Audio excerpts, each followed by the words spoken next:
Hey, what's up everyone? Welcome to WDTT, Web Dev Tips and Tricks. This is where I share quick and easy tips to make your front-end dev life smoother. No long tutorials, just straight to the point tricks you can start using right away. If that sounds good, stick around and let's level up together. Also, don't forget to like, subscribe, and turn on notifications for more. For today, I'll be showing you how to add ripple effects to elements. In this our case, it's a button, a very big click me button, tempting to click. So let's click on this button. So you can see that on every click there's this ripple effect that happens, okay? And so sometimes you may think that you would need an external library to achieve something like this, but trust me, it is very easy to do without the help of a third-party library. Alright, so now let's jump into the codes and see how this can be done. Okay, so now, as you can see here, we have the HTML file, and it's just a very basic HTML file, nothing to it. We are linking our style files. I'm also linking the script file, and then we have this button here with an ID of ripple button and a click me, very big click me. And then for the styles, we have this basic default styles. The body element is flex displayed and just to center the button, and then we have the button styles. There's really nothing out of the ordinary here. All right, and our script file is empty. So yeah, this is where we'll be doing most of our magic. Okay, so now before we dive into the codes, I would really love you to understand what the concept is behind this effect. Okay, so once you are able to understand the concept behind it, trust me, you'll be able to know how to go about it. So now what we want to do is that when we click on this button, we want to have a kind of ripple effect. So from the point where we make the click, the ripples will start and it will enlarge and cover the entire element, you get. So now how do we go about this? It's simple. So I'm just going to give you the theory and then we'll go to the practical. So when you click on this button, we want to be able to determine the center point of the point itself, and we'll attach a span element to that point, and we'll cause the span elements to grow to cover the entire button. That's just the basic thing about this entire effect. Okay, so now let's go into the codes. So first thing first, we need to select our button element.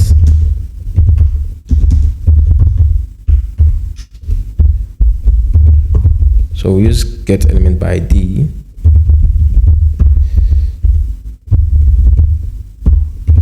All right, let's confirm to be sure. Ripple button, yeah, ripple button. Okay. Now then the next thing, of course, we want to attach a click event on this button. So let's put the event argument there. Okay. So now, how do we? The first challenge here is to be able to get the position of this click. How do we get the position of this click? And mind you, we want to get the position of this click relative to the button element, which is the parent element that we want to carry out the ripple effect on. So how are we able to get this position relative to the button element?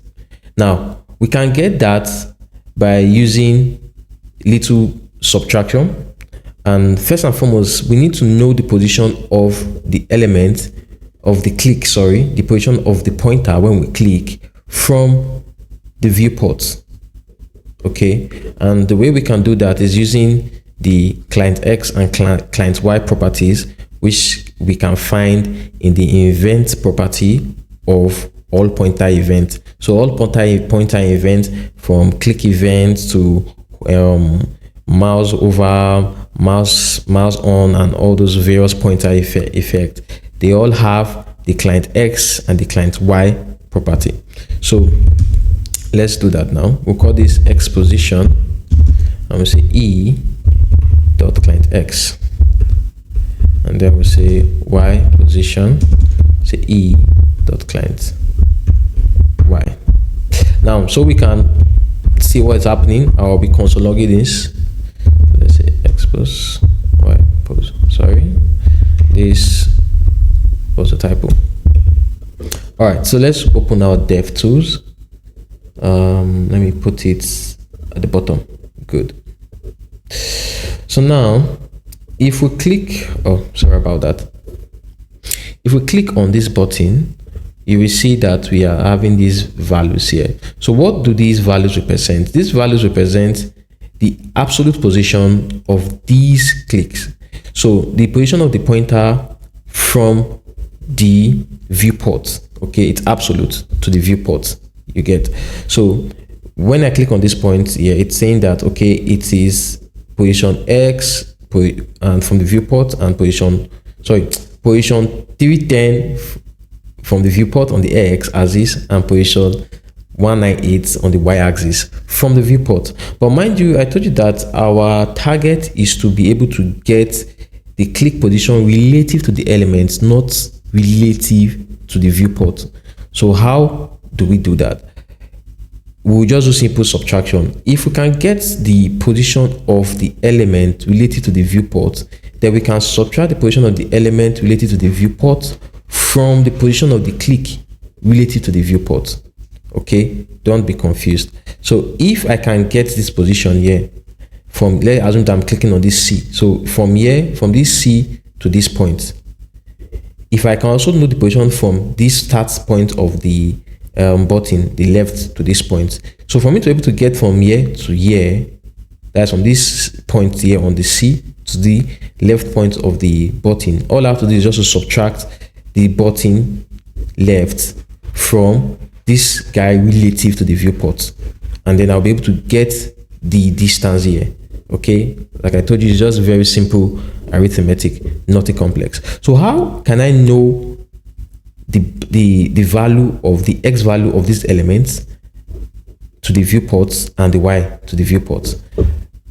Now there is a method, or you can call it a function, that gets that values for you on all HTML elements. So let's first and foremost get our elements. So say e.current target is our element. Well, of course, you can also use the btn up here if you want to, but prefer to use this method. And then we will say element x is equal to element dot get bounding client rect. That's the name of the method. And okay, before I do anything, let's console log and see what our result is going to be.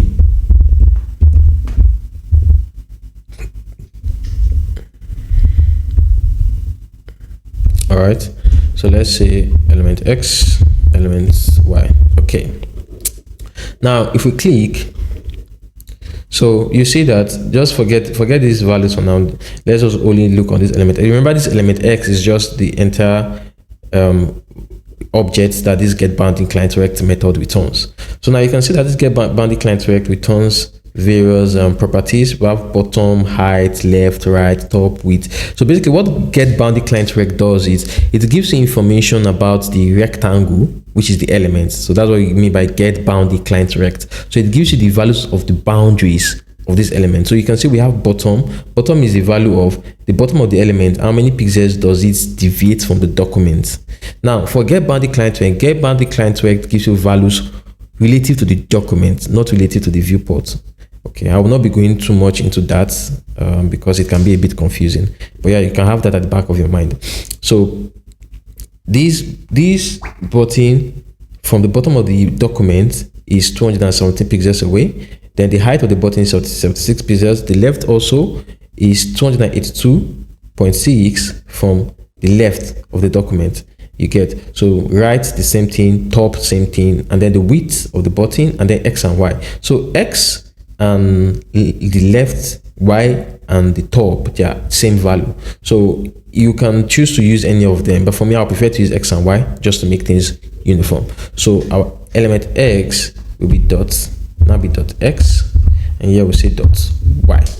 All right, so let's log this again. Yeah, so we get, now we've gotten our element x, our element y. Now the next thing we need to get the deviation. So we now say the x is equal to x position minus element x, okay, and then we say dy is equal to y position minus element y. All right, so now let's console log this. So yeah, we have dx and dy. Okay, so now when you now click on these, you see that we are getting smaller values now. So these values we are getting is the position of the pointer relative to the boundaries of this button element. Okay, so you see that if I try to move closer to the top and I click on it, we'll almost have almost 0. You see, it is very, very close to 0. You understand? So that is what we want. Now that's one aspect of the task now has been covered. So now how do we now get to make the span elements to show at that point? Very simple. We just create a span element. Let's create element and we say span. Now, of course, we'll have to now attach a class to this span element so that it will have style. So for us to be able to visualize what we are doing, let's do that. Let's say we have a span and we say repo. What should we call this? Okay, let's call it repo or repos. No, let's call it repo. One repo. Okay. And so since this is an empty, we can just self close it. All right, now if we come to these styles and let's style our repo. So now since we want to position the repos based on the click positions, that means they will be absolutely be placed, but we want to trap it within this element. So we'll have to set the position of this element to relative, and then we'll now set this guy's position to absolute. So for now, let's just give it some dummy values. So let's say top is, let's say 10%, left is 50%, and let's give it a width of, let's make it big, and then make it have an aspect ratio of 1/1, and yeah, let's give the background color of red. So in the case you don't know what aspect ratio is, aspect ratio basically just means that we want to be able to get the other dimension based on the one provided. So like for example, now if we want to get the height from these, we just say that whatever aspect ratio of 1/1 means that whatever value is passed to the width should be passed to the height. So if this is 1/2, then to mean that the height is twice the length. So if the width is 50 pixels, then the height will be 100 pixels. So, but yeah, aspect ratios. I love using aspect ratios so that I can easily just make changes to the width without having to calculate what I will add to the height and vice versa. Okay, so now we have these elements here. Okay, good, nice, wonderful. Of course, in the final, when everything is wrapped up, we will not be using this large width, but we just need to have this width to be able to see how things work out. Okay, so then yeah, let's also remove this left and the top, because we'll be setting these values dynamically. Okay, so and what else are we removing? Yeah, we can also remove the span elements too, because we only needed this just to be able to see how it's going to look like. So let's just comment it out. All right, so now this span element that we've created, we will now add a class name to it, and we add the class name which we created, and we'll say repo. Okay, so that the style that we gave to the span will be shown here, and then let's just append it for now. Let's append it. We say elements.append, and then we'll say span. All right, now when we click on this, yeah, so you see we have our span, but of course it's not exactly there because we've not set the value. So let's now set the values now. We say span.style.top will be equal to dy pixels. Please ensure you put that pixels there. If you don't put the pixel, you need it will not work. So ensure you don't forget that.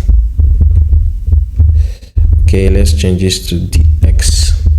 All right, so let's try again. Good. So now I'm sure you must have noticed the issue that we are having now. So the issue we're having now is that when you are appending the box, it is not being appended from the center. Instead, it's being appended at the top left, because that's the default behavior of your position absolute. All your positions, when you're setting your top or your left, it acts at the top left. Okay, so but we want this to be at the center, and it's actually very easy. All we have to do is just we come to our style CSS, and we add translate property, and we say -50% for the X, -50% for the Y. So these we center it. So let's reload again, and now when we click on this, yeah, it is perfectly centered. Okay, so let's also give this make it rounded. So give it 50% border radius to make it rounded, and of course we'll not be using this red color, so let's change this color to white with some opacity. Yes, something like this is beautiful. Okay, so now then the next important thing is the animation. How do we get the animation done? So like I told you, we will not be using width of 50 pixels. So we need to add an animation here. So let's create our animation. So we say keyframes, and it's a very basic animation. So we don't really need to have so many points. We just use from and to. Okay, so we say from and we say to. So the first thing is the width. So the width will be coming from a width of 0 to a width of, let's say, 150 pixels. So let's save this. Now let's, oh sorry, we forgot to put the name. Let's call this repo anim. All right, then let's put in let's attach the styles. So we say repo anim. Let's make this take duration of 2 seconds, and it will, yes, for now let's make it infinite. Okay, so now you can see that our styles has taken effect, and then we can give it ease. Okay, so but of course you will notice that some of this repo that is at the outside is not covering the entire element. So we can also just give this a very outrageous value. Let's say maybe something like 200%. Yeah, so that from any point we'll get this covered. Now I'm sure you must have noticed that there's overflow. Yeah, let me make it a red color so you see what's happening.